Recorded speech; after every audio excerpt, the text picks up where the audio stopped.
नमस्कार शेतकरी मित्रांनो, मी वैभव चव्हाण, जैविक शेती मार्गदर्शक। आज आपण नांदेड जिल्ह्यामधील देगलूर तालुक्यातील वजरगा या गावामध्ये आलेलो। वजरगा गावामधील परमेश्वर दत्तात्रय वजरगेकर यांच्या हरभरा प्लॉटवर आलेले शेतकरी मित्रांनो, यांनी मल्टीप्लायर जे औषध त्यांच्या शेतीला वापरले, तर त्या शेतीला वापरल्यानंतर त्यांना काय रिझल्ट आले हे आपण त्यांच्या भाषेमध्ये ऐकून घेऊ। नमस्कार, तुम्ही मल्टीप्लायर जे औषध वापरलं तर तुम्ही कोणकोणत्या पिकाला वापरलं आणि मार्केटमध्ये गेल्यावर शेतकरी काय म्हणजे ग्राहक वर्ग काय म्हणतात हे तुमच्या भाषेमध्ये नका सांगा। काय म्हणलं म्हणजे मी एकतर आपला पहिल्यांदा मारलं हरभऱ्याला, नंतर मारलं टमाटो वांग्याला, त्याच्यानंतर प्रयोग करून बघलं मी मेथीवर। बरं, मग त्या मेथीवर जे आपण मारलं त्याचे पानं असे भारी दिसायला वाटायले।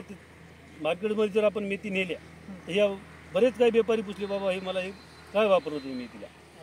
त्याच्यामुळं आपली मेथीची खरेदी जास्त झाली आणि आपला भरपूर फायदा झाला या मल्टीप्लेअरमुळे। म्हणजे ते फवारल्यानंतर ओळखून पडला ते प्लॉट। हो, पालेभाज्याला कोणतं बी आवश्यक, शेपू राहू द्या, या पालक राहू द्या, मुळा राहू द्या, या सगळ्या पालेभाज्यावर हे आवश्यक मारणं गरजेचं आहे। आणि तुम्ही म्हणता मी भाजीपाला म्हणजे भाजीपाला उत्पादक शेतकरी आहे, तर तुम्ही कोणकोणत्या भाजीपाल्याला वापरलं? मी भाजीपाल्याला पालकवर वापरलं, मेथीवर वापरलं, अजून शेपूवर वापरलेलं आहे ते औषध। तरी पण अजून वांग्याला वापरलं, टमाट्यावर वापरलेलं आहे, दुधग्या फळावर वापरलं, आपल्याला भोपळा भाषेत भोपळा म्हणू शकता। मग त्याच्यात नंतर मिरचीला वापरलं, त्याच्यावर अजून लिंबूवर मारून बघलं, प्रयोग करून त्याचा मी। मग हे आपले आहेत पाहुणे, याच्यामुळं मला काय माहिती नव्हती औषधाची, हे पाहुणे सांगितल्यामुळं मग पाकिट एक वापरला आधी, नंतर मग माझ्याकडे 2 पाकिटं घेऊन ठेवली मी एक्स्ट्रा भाजीपाल्या मारायला। म्हणजे तुम्हाला आधी पाहुणा म्हणून घेतलं, पण आता औषध म्हणून तुम्हाला हे औषध मनाला पसंत? हो, मनाला पसंत पडलं। आधी पाहुणा म्हणून घेतलं, पाहुण्याच्यामुळं याची भेट झालेली आहे औषधाच्या। आपल्याला पहिले नंतर आपला काही अनुभव नव्हता, आपण दुसऱ्या दुकानावर आणायची मारायची, मग त्याचा काय प्रयोग आपला थोडा पटत गेला नव्हता।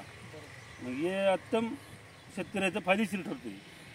खूप धन्यवाद, खूप सुंदर अशा पद्धतीने सांगितलेलं आहे। बघा शेतकरी मित्रांनो, हे जे औषध आहे 13 वर्ष संशोधन केलेलं आहे। विशेष म्हणजे हे तुम्ही जमिनीतून सोडू शकता, ड्रिचिंग करू शकता, फवारणी करू शकता आणि अवघ्या 270 रुपयामध्ये 3 एकर अशी फवारणी होते। आणि 3 एकर फवारणी झाल्यानंतर म्हणजे अत्यंत कमी खर्चामध्ये शेतकऱ्यांना हे औषध उपलब्ध होत आहे। आणि एक शेतकरी म्हणून तुम्हाला सांगावंसं वाटतं की कमीत कमी 1 एकर 1 पुढा आधी वापरून बघा की बाबा खरंच याचे रिझल्ट आहेत का, शेतकरी सांगतात ते खरं आहे का, आणि नंतर तुम्हाला वापरायचं की नाही हे तुम्ही ठरवू शकता। धन्यवाद।